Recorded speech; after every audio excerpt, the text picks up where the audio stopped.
halkani waa BBC oo idin kala hadlaysa mawjadaha gaagaaban FM-yada waxaad naga heli kartaan magaalooyinka qaar internetkana cinwaankeennu waa bbcsomali.com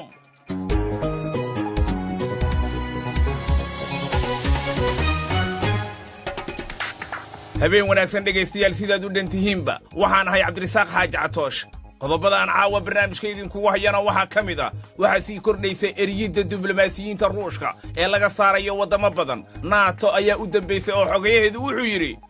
Russia will still have a diplomatic mission to NATO, and the size of that mission maximum 20 Ruushka Maraykanku ayuu arrintan ku eedeynaya warar ku saabsan khilaafka baarlamaanka Soomaaliya Nigeria dad xero qaxooti ku jiray ayaa dab qabsaday 14 qof ayaa ku dhintay maxay ka wada hadleen safiirka Imaaraadka ee Soomaaliya iyo mas'uuliyiinta wasaaradda arrimaha dibadda iyo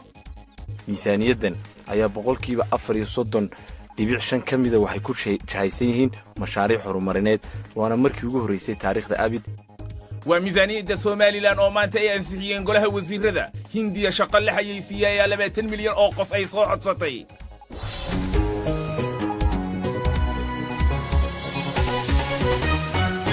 barnaamijka waxaa